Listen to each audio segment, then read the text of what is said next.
Corporación Memoria Lonquén, Sense Contents y Arcano 21 Producciones presentan Sombras de Lonquén, audioserie de ficción inspirada en hechos reales. Capítulo 3. Una verdad que duele.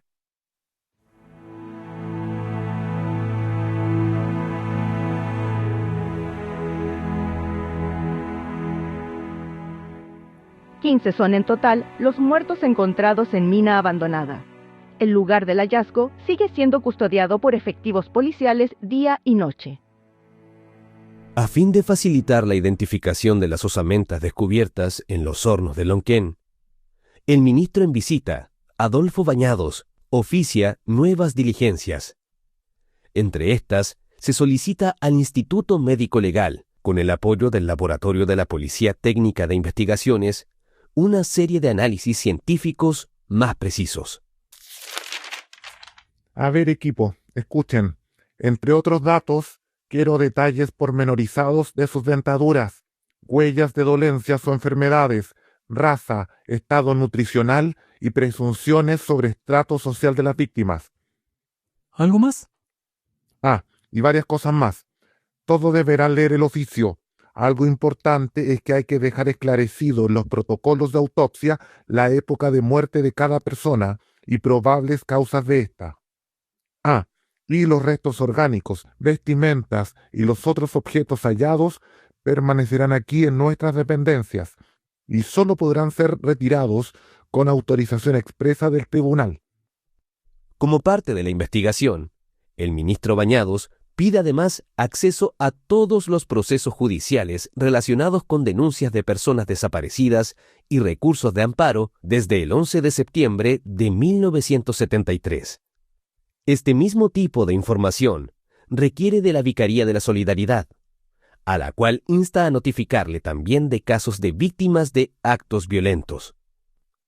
Yo creo que ante hallazgo tan macabro, el magistrado sospechó de inmediato que aquí había algo más. Señora Purísima, ¿y usted se imaginó que todo esto tenía que ver con la desaparición de su marido y sus hijos? No, Matías. Nunca me imaginé. Hasta ese minuto, muchas familias de detenidos desaparecidos aún guardaban la esperanza de que sus seres queridos regresaran después de quizás haber estado prisioneros en islas cárceles, como lo fue Isla Dawson, en la región de Magallanes.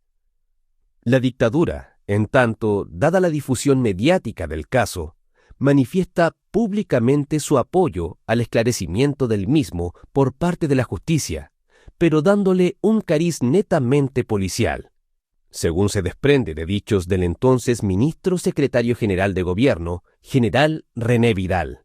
La posición del gobierno sobre este hecho es la que ha tenido siempre en cualquier asunto policial o delictual. La justicia es la que debe actuar para determinar los responsables y aplicar las sanciones correspondientes. El gobierno, lo único que garantiza, como siempre lo ha hecho, es la plena independencia de la justicia y la libertad para actuar en la investigación.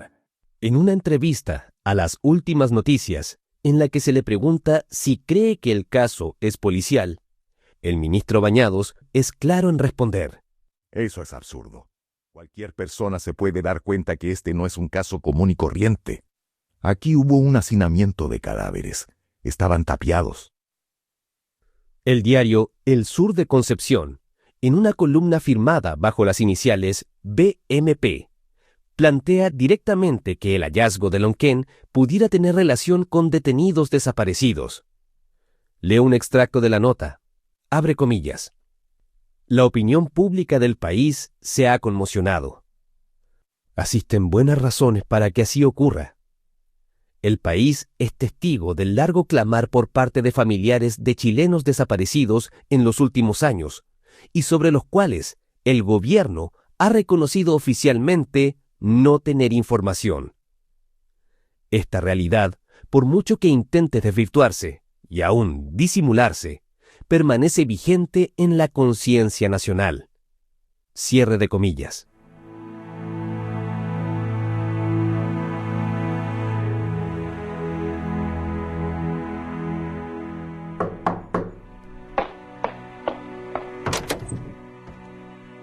Buenas tardes. Abogado, ¿pasó algo? ¿Quién es? Con los abogados de la vicaría, mami. ¿Es que acaso no tienen alguna noticia? Van a tener que ir a declarar por el caso Lonquén. Solo en ese minuto, la familia Maureira, así como las familias Hernández, Astudillo, Brandt, Ordóñez, Herrera y Navarro, atisban la posible vinculación entre el horrendo hallazgo difundido en la prensa con lo que pudo haberles ocurrido a sus seres queridos. Olga Maureira, de entonces 26 años, da cuenta de los hechos al ministro Bañados, un 12 de diciembre de 1978, en el juzgado de Talagante, donde ella misma había presentado una denuncia en noviembre de 1973, que no arrojó resultados. He sido citada al tribunal por motivos de que mi padre, Sergio Maureira Lillo, y 4 hermanos míos, de nombre Sergio, Miguel, José Manuel, Segundo Armando y Rodolfo Antonio, se encuentran desaparecidos desde el 7 de octubre de 1973. Ahí la Olguita contó lo que pasó esa noche y además describió cómo eran físicamente su padre y sus hermanos y cómo andaban vestidos Segundo Armando y José Manuel cuando se los llevaron. Mi padre, Sergio Maureira Lillo, es de las siguientes características: de 46 años de edad, ojos verde claro, 1,75 m de estatura, macizo, canoso, pelo corto, usaba bigotes cortos, tenía buena dentadura y solamente un molar de oro y una tapadura de oro. Vestía camisa celeste de cuello para corbata, de policrón talla 42, de cuello, pantalón plomo rayado. En cuanto a mi hermano, Segundo Armando, tenía 23 años, de más o menos 1,75 m. José Manuel, de 25 años, tenía una deformación congénita en los tobillos y una quemadura en uno de los hombros. Mi hermano casado, Sergio Miguel, de 28 años de edad, tenía una cicatriz en la muñeca de la mano derecha. Mi otro hermano casado, Rodolfo Antonio, de 22 años, de 1,60 m y con textura gruesa, pelo corto, negro, crespo. También llamaron a declarar a la Hilda, la señora de Sergio Miguel, y a la Elisea, la señora de Rodolfo Antonio, quienes le dieron más información al ministro Bañados. Mi cónyuge, Sergio Miguel Maureira, ese día salió vestido con una camisa floreada con flores chicas de color claro, manga larga, pantalón verde de mezclilla, confeccionado por una modista de Isla de Maipo, y cuyo nombre no recuerdo. Mi cónyuge, Rodolfo Antonio Maureira, vestía pantalones marengo de tela delgada. Acompaño en este acto un trozo de tela correspondiente al pantalón que usaba mi marido ese día.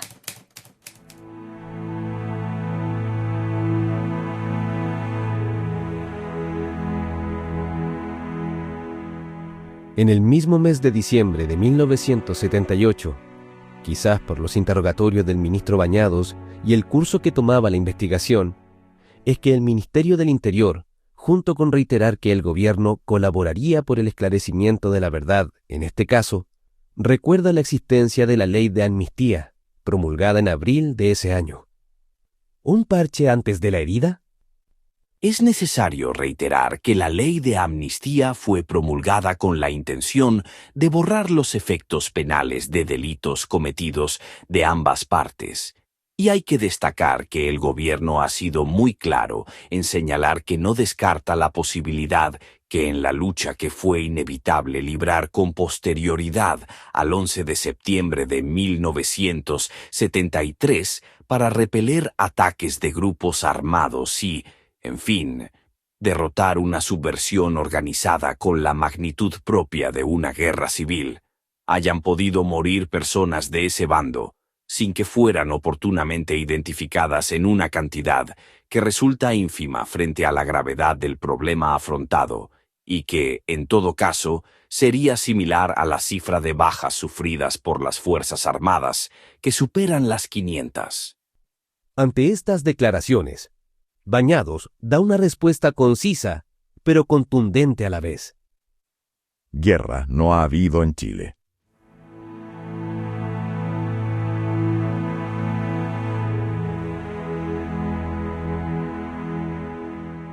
Síganme por aquí, el magistrado las está esperando. Claro. Vamos. Tras las declaraciones de 29 civiles, entre familiares y otros testigos respecto de los hechos ocurridos, y la entrega de información relevante tendiente a la identificación de los cadáveres, se tiene una base para suponer que los restos de las 15 personas pertenecerían a los 11 campesinos y 4 jóvenes detenidos y desaparecidos en Isla de Maipo el 7 de octubre de 1973. Esa es la razón por la cual el ministro en visita cita a los parientes a un reconocimiento de vestimentas. Fuimos la Olga, la Hilda, la Elisea y yo. Sentíamos mucha angustia. ¿Quién pasa primero? Todas nos miramos sin decir nada, hasta que mi hija dice, yo. En una entrevista que Olga Maureira da a la periodista Patricia Verdugo para el libro Tiempo de días claros, recuerda que fue una jornada horrible. Yo me sentía bien, pero el olor... Nunca me voy a olvidar de ese olor.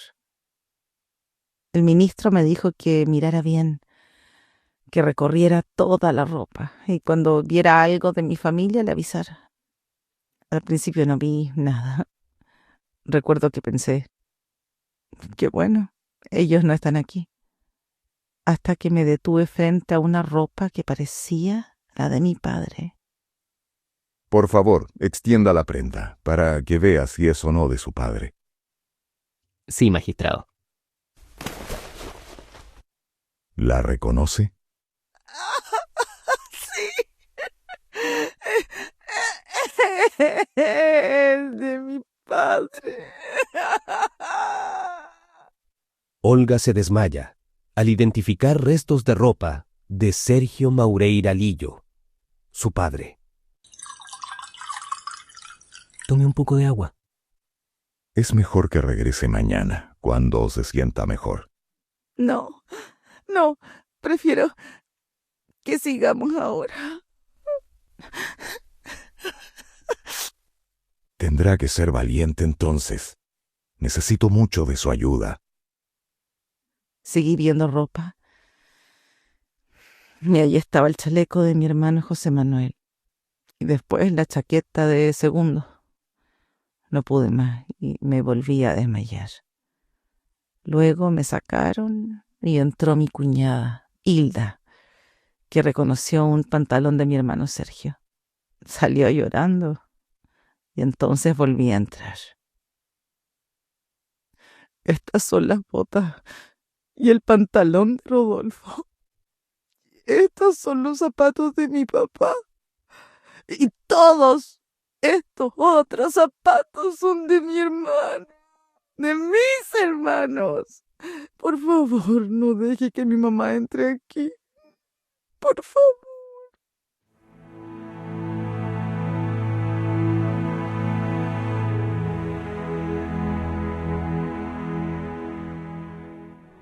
Si bien el ministro Bañados acepta no llamar a Purísima, ésta se da cuenta de que ellos, su marido y sus 4 hijos, a quienes buscó infructuosamente durante 5 años, estaban muertos.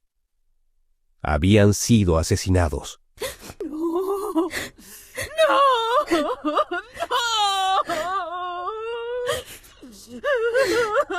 ¡No!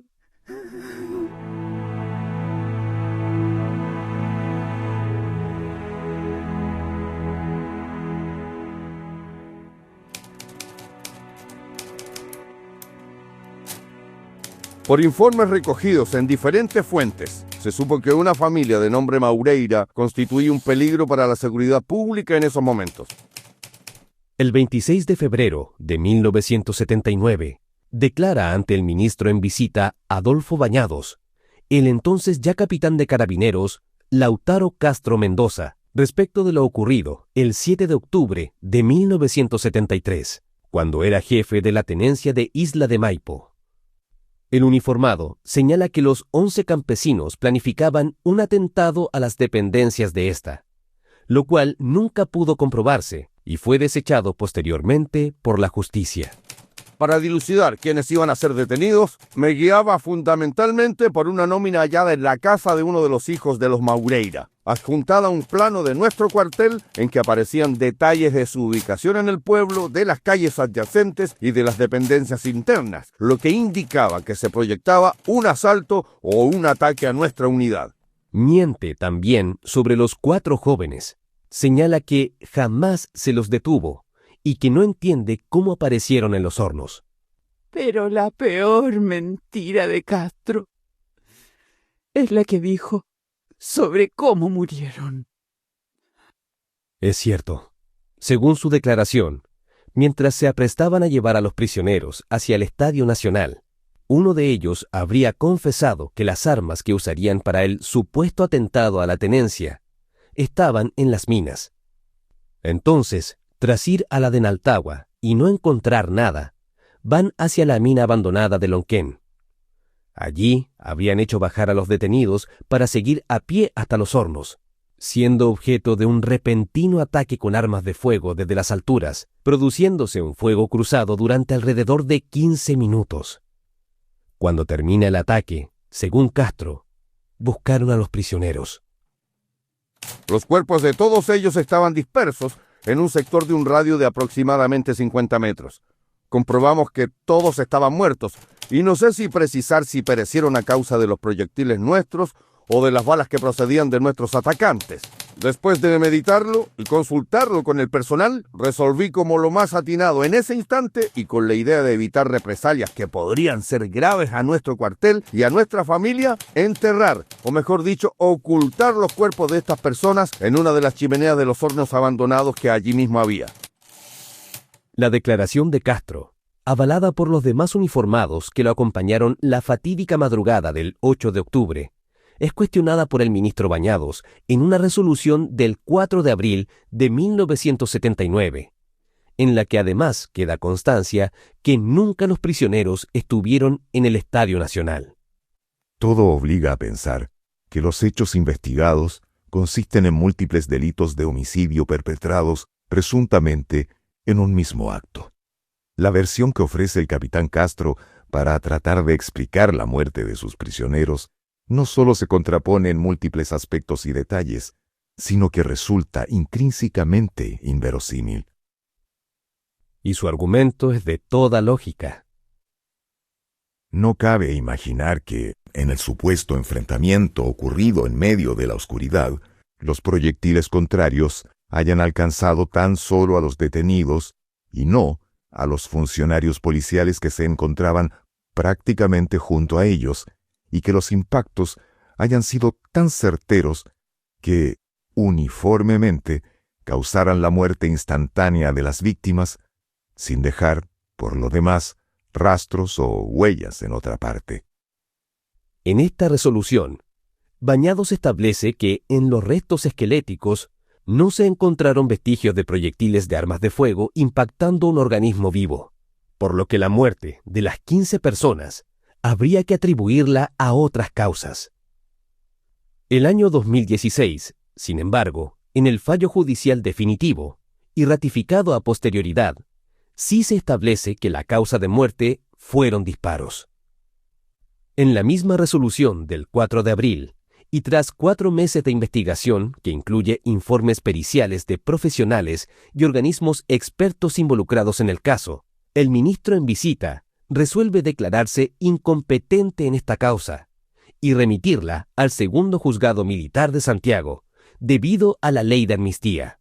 No sin antes sostener que en el horno de cal, por todos los antecedentes recabados, se hallaban enterrados los cadáveres de las siguientes personas: Rodolfo Antonio, Sergio Miguel, Segundo Armando y José Manuel Maureira Muñoz, Sergio Maureira Lillo, Iván Ordóñez Lama, Miguel Brandt Bustamante, José Herrera Villegas, Manuel Navarro Salinas, Carlos II, Nelson y Óscar Hernández Flores, Omar y Ramón Astudillo Rojas y Enrique Astudillo Álvarez.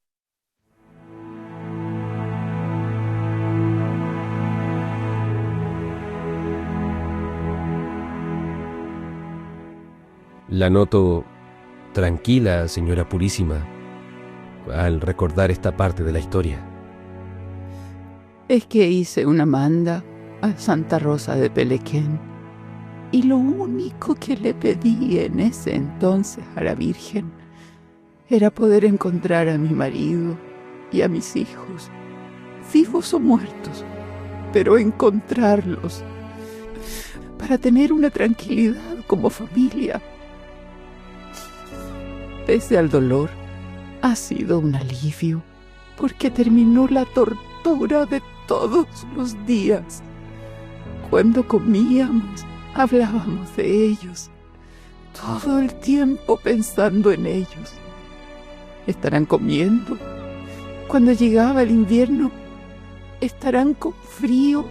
¿Estarán tapados? Ellos no sufren, están con Dios. Y una cosa importante, la verdad comenzó a salir a la luz. Pese a que la dictadura lo negaba, por fin el mundo entero supo que sí existían detenidos desaparecidos en Chile.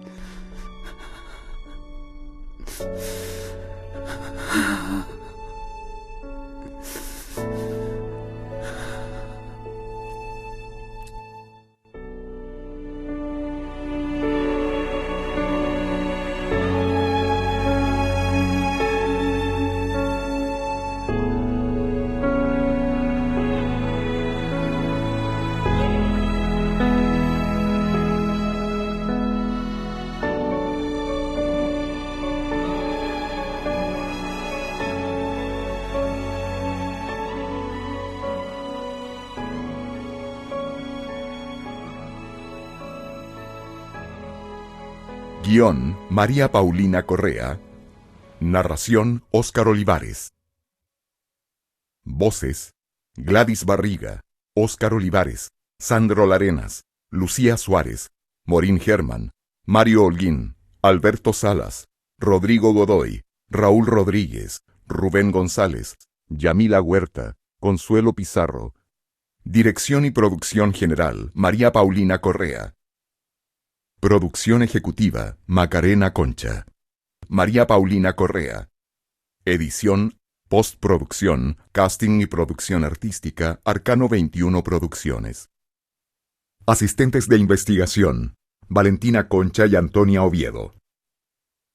Banda sonora, Confrontation, Romeo Serve, de Sacha Ende, bajo licencia Creative Commons 4.0, sitio ende.app. Corporación Memoria Lonquén, Sense Contents y Arcano 21 Producciones presentaron Sombras de Lonquén. Esta producción también utilizó algunas voces creadas mediante inteligencia artificial.